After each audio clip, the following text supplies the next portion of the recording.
Welcome, everyone, and welcome back to Compassion News. I am pleased and honored to have a very special guest with us here today. I have Dr. Ram Kumar with us from Coimbatore, India, who is here in the United States spreading the word about what he's doing in India and also working with a trust that works through the United States here. And he is a Ayurvedic physician practitioner. He was trained in India. He came from an Ayurvedic family. I believe his grandfather was an Ayurvedic practitioner. And I'm going to ask Dr. Ram Kumar to enlighten us and about what he's doing. But first of all, I would really love for you to sort of tell us what Ayurveda is all about, what it entails, the philosophy behind it. I know it's something that people have used to improve their health for centuries. Not necessarily well known in the US, but probably something that should be more well known in the US. So if you wouldn't mind, I'd love to hear. Sure. Ayurveda is the knowledge of life and longevity. It is perhaps the oldest existing body of knowledge on the healing process. And it views health as a state of harmony or balance on several levels: physical well-being, emotional well-being, spiritual well-being, relationship well-being, environmental well-being. All of this together is what makes us healthy and happy. It is not enough to just be physically fit, or it is not enough to be emotionally strong.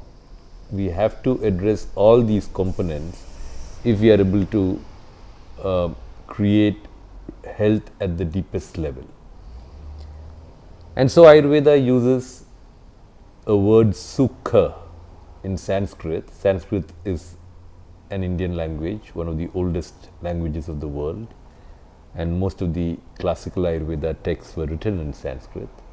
So this word called sukha literally means good space within you and good space around you. And that word is used to describe both health and happiness. So we have sukha and you have dukkha. Dukkha is bad space within, bad space around you, meaning disease, unhappiness, grief, whatever. So the endeavor of Ayurveda is to move all of us from a space of dukkha or bad space into a space of sukha or good space. So like a positive energy place. Positive energy. And this it does by addressing all these different levels: physical, emotional, social, spiritual, environmental, etc. Ayurveda has always worked in tune with nature, always talked about being in tune with the rhythm of nature. Because if we don't align ourselves with nature, we cannot be healthy. And I think that's one of the biggest issues in modern times, that most of us are completely out of tune with nature. When I travel and I talk about being in tune with nature, which would also mean waking up with sunrise or just before sunrise or just after sunrise, many people tell me, especially the youngsters will say, "Oh no, we are naturally night owls. We sleep late. That's the way we are. We sleep very late, and so we cannot wake up early. And that's the way we are." Nobody is naturally a night owl. Correct. I agree with that. We are conditioned. We create this whole conditioning where we are used to sleeping late and waking up late. And in Ayurveda, we say that if you sleep late, that is where the disharmony begins. Because in the night, somewhere between 2 hours before midnight and 2 hours after midnight is where the metabolism, the after metabolism of the entire day takes place. And the complete absorption, assimilation and preparation for elimination is happening in the body. If one is not asleep at that time, this process is affected, and consequently the whole system is filled with toxins. I believe that even Western science confirms today that night shift workers have the highest incidence of acidity and ulcers because they are externally engaged when actually they should be taking rest and the internal processes are happening. Yeah, it's very interesting. So it's important that we sleep well, we sleep around that time, and then we wake up at a time around sunrise or a little before sunrise, so that the first activity is elimination. We wake up alert and we eliminate immediately. In the modern world, we only talk about nutrition, we talk about nourishment. I believe nutrition is $1 trillion industry today worldwide, but nobody talks about elimination. We keep putting things into us, but we are not talking about eliminating, removing to the get toxins out of your body. And in Ayurveda, one of the simple principles amongst the many are purification and nourishment go together. Eliminate, nourish. Eliminate, nourish. Without elimination, there is no purpose in nourishing. We give the example of a glass of water being similar to the body. If the glass is full, even if you pour clean water into the glass, it will overflow. So if the body is full of toxins or is full of something, whatever nutrition you put into the body will not be taken by the body. The glass may be empty but dirty. You pour clean water into the glass, it becomes dirty. Similarly, if we put nutrition into the body, into an impure body, again it does not serve any purpose. So the glass has to be empty and clean to receive. Similarly, the body has to be empty and clean to receive. The mind has to be empty and clean to receive new thoughts, to receive positive thoughts, to receive positive energy. So this is one among the many principles, and all of this is known to everybody. Ayurveda very clearly says that we are only reminding people about what they already know, but which they have chosen to forget. Chosen or made their lives much more complicated. Yes. So that's all Ayurveda does. That's what Ayurveda practitioners do, Ayurveda teachers do, is remind people to live their life in tune with nature. There are many such examples. I just gave one example. I can, as you speak, I can think of one where nowadays with technology, people are on their phones constantly and they're texting and they're, you get on a bus, you see people walking on the sidewalk and all they're doing is looking at their phones. They're not looking at the trees or the birds or seeing what a beautiful day it is or just really breathing the air and really feeling good. They're tied up in some other space, which is probably making their life more complicated instead of less simple. Well, the same technology forwarded a message which I thought was very interesting. A family decides to have an evening together. So the father, mother, 2 children decide to go out. So they get into the car, the father is driving, the mother and 2 children are on the phone. They reach the movie theater, they go into the theater, see the movie, come out, go to a restaurant, again all 4 are on the phone, have their food and come back home, and that is when they say the first words to each other. It was a lovely evening. They have not spoken at all through the entire evening. And that happens more than it doesn't happen, for sure. So which is unfortunate, but it's nice that there's a movement to sort of get back to the basics of what people need to be happy and to have joy in their life. And it sounds like you're definitely beating the drum for that. Yes, we are talking about 2 words. One is happiness and the second is contentment. Tripti, we call it in Sanskrit.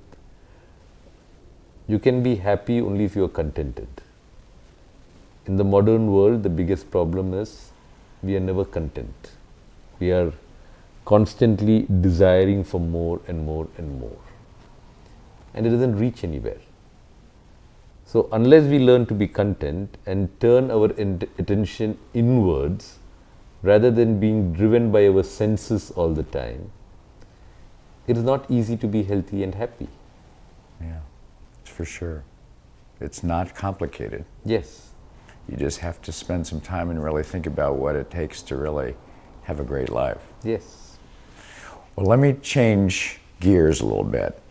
I know you are doing something unbelievable in the village that you live in, and that you and your partners, other practitioners, have created a green, sustainable, healing village.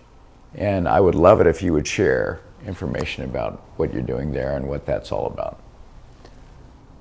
You know, when we went to school 30 years back, some of us who studied together, we were in an environment which was very simple and which had a discipline, a routine, which we didn't really appreciate at that point of time.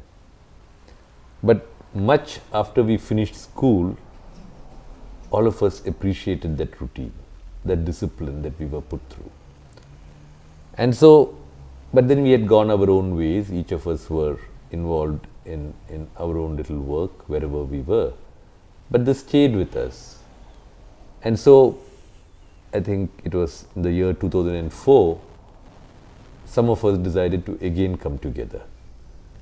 And we said, why don't we recreate a space where we can actually learn, practice, teach Ayurveda the way it used to be learned, practiced and taught and taught. So it was an experiment. We said, let's try it. Let's go out there and look at how we can go back to the roots. And so we picked up this little piece of land outside Coimbatore in the southern part of India. It was 3 acres at that time, barren piece of land. Nobody wanted it. It was considered useless. And when we picked up that land, many of the surrounding villagers were amused. They thought the city people have come not knowing anything and picked up a land which was worthless. Yes. Yeah.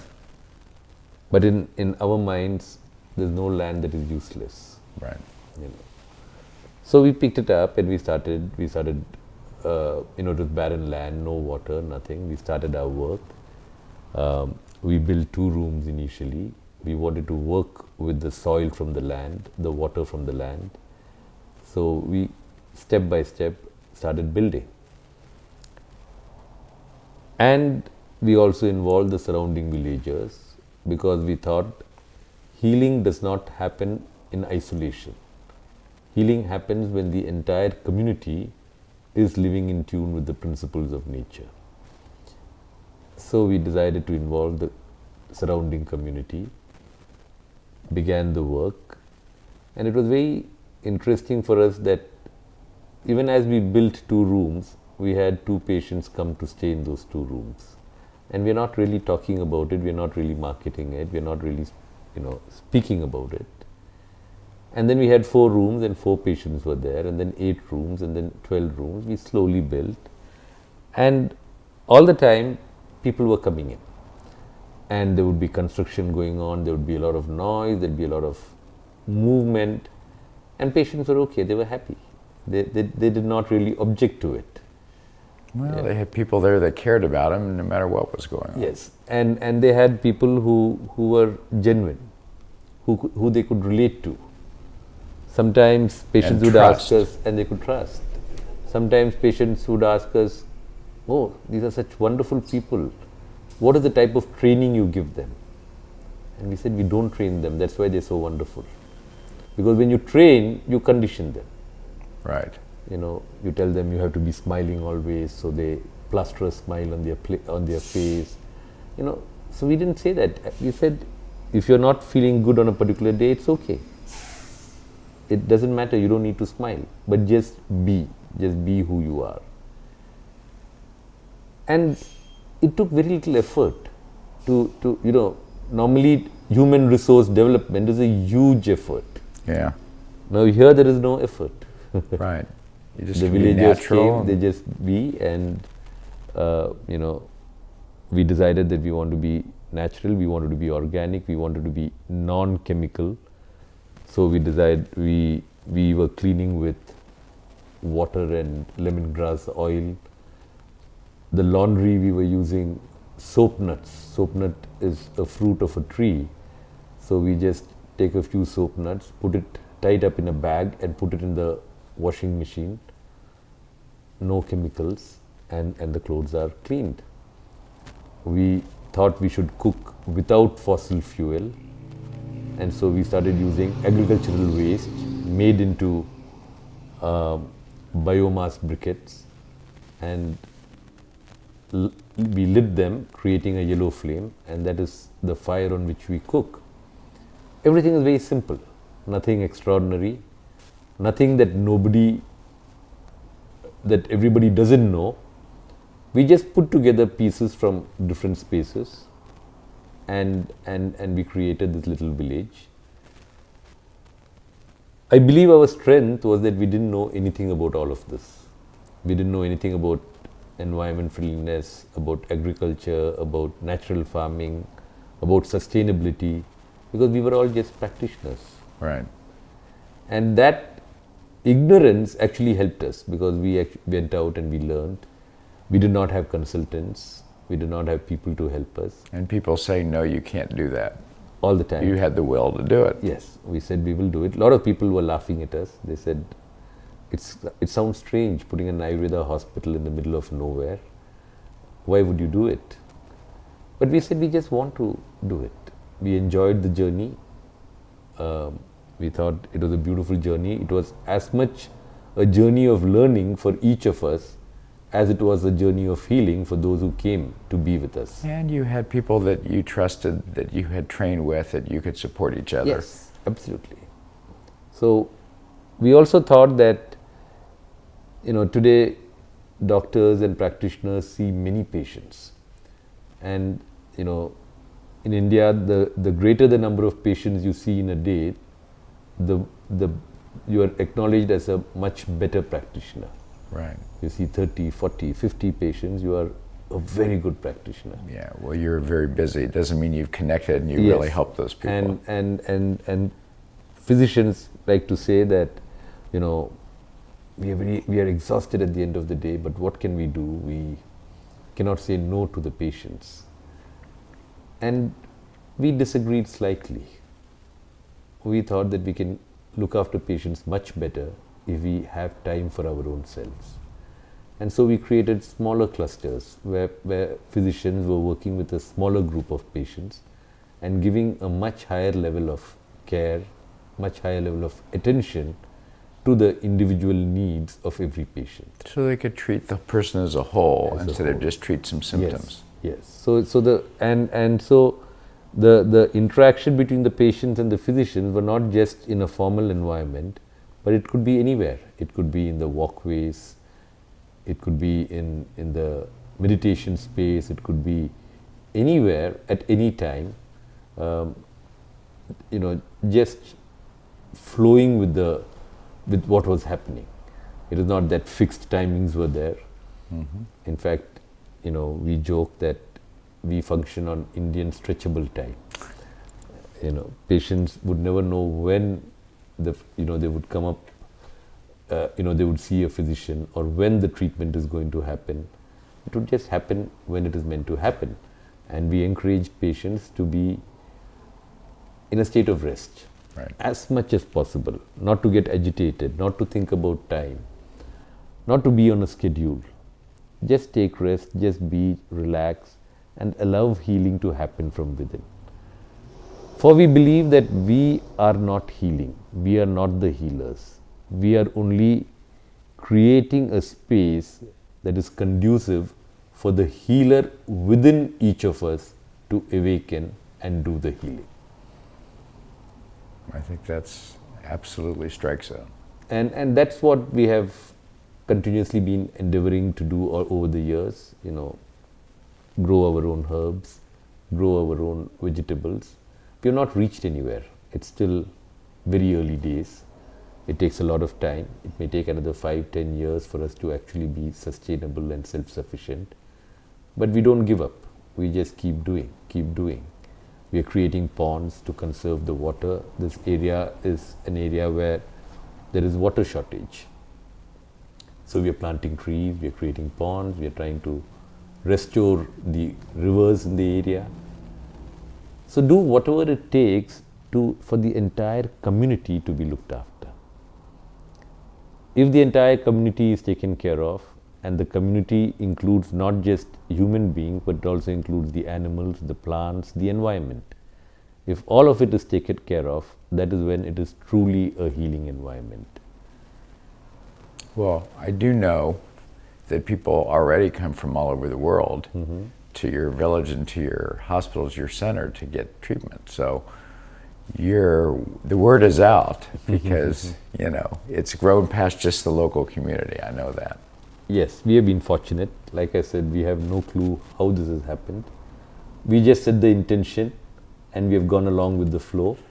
Right. And we have been well supported by the global community in this And process. you have kept that positive energy out there for helping anybody that is willing to be helped. Yes, we have stayed focused on that hold the space for anybody who wants to be healed. Well, I have another question. I know that you are here in the U.S. working with a trust that is very involved with green sustainable communities and based on happiness and many of the similar things that you're doing in India. And I would love it if you could share some of what you're doing here. I know you're speaking about it and you're traveling all over the U.S., which is part of the mission. And I'd love you to share that mission with us. Well, when we started this journey and we decided that we want to work with the surrounding villages, there are around 15 villages and 12,000 people in the vicinity of Vaidyagrama, which is the Ayurvedic healing village. We realized that we will need a lot of resources, and we started from nothing. So one of the intentions we set is that we need to reach out to 100,000 people. And if each of these 100,000 people are able to contribute in some way, it can be in terms of ideas, it can be as volunteers, it can be in actually giving money, even $100 each, then it goes a long way to support a local community to support the global community. Because if this community is eco-friendly, is sustainable, it again supports the global community. Absolutely. So that is the intention with which we started this work. We desired that more and more people be involved in the creation of a community like this, so that this community can then be replicated in different parts of the world. Once they see that a community that is centered on Ayurveda and natural farming actually works, is sustainable, is healthy, is happy, it can be replicated. Many people told us, why don't you go to the big foundations and request them for support? But we, at least I personally feel that the more people who are involved, the better it is. It is not about one or two foundations making something happen. It has to be a movement. It has to be it has to be a movement that everybody is involved in across the world. And people have to realize the importance of supporting, of sharing, of becoming one big family, of moving out of the space of I, me, mine, myself that many of us have shrunken into. Yeah. We have become constricted, and healing is always about expansion. If you are constricted, you create blocks. Right. If you expand, there's no space for blocks. Absolutely right. So that is what we are endeavoring to do, to enable people to expand. nobody is supporting another person for the sake of the other person. The benefit is also for the one who gives. It is easy to give, it's very difficult to receive. But it's important to be a good receiver. It is too. also important to be a good receiver. Absolutely.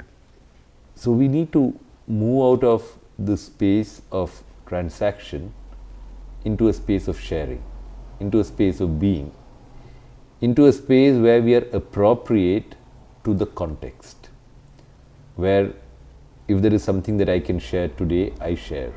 If there is something that I can receive tomorrow, I receive. Without any doubt in my mind, is it okay to receive? How can I receive? My ego does not permit me to receive. Many a time when we are reaching out and trying to help people who are going through difficult situations, they feel bad. They say, oh, we are troubling you so much. I feel very bad about troubling you. And our response is, today, you need the support we are giving you. Tomorrow, we may need the support and you will give us. Yeah. And it is not about how much I gave, that much I give. It's just about being available when necessary. Yeah. It's just about being at the right place when somebody needs your help. Yeah. So how's it being done in the U.S.? What's the function of the trust? What's the name of it? How do people get involved? Yeah. So we have set up a trust in the US also. It's called the Punarnava Healing Community. Many of our patients who come to Vaidyagram said that it'll be nice to set up an organization in the US which will make it easy for people to know about the work and to contribute in whatever way possible. So this trust was registered a few months back, and it has also received the Section 501c3, I think. I'm not sure, but what enables people to get exemptions on tax when they make a contribution. Sure. Yeah. It's a 501c trust, I believe. Yeah, they can use it as a charitable contribution. As a charitable, yeah.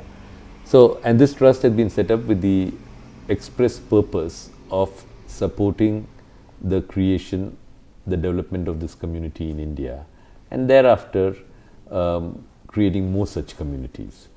Maybe all over the world. All over the world. So that's the prime objective of this trust. And so I'm here today to spread the word about Ayurveda, to spread the word about healing, about happiness, and about the work that we are doing, so that more and more people can become a part of this work in whatever way possible. In fact, many a time, all that is required is for people to set the intention wherever they are, for this community to manifest. The combined power of 100,000 people's intention to make a community happen, that alone is sufficient to make it happen. Absolutely. It's people with the same intention, or Yes. setting the intention in a positive way, and it happens. Yes. And if people have never done that, all they need to do is try, and magical things happen. Absolutely.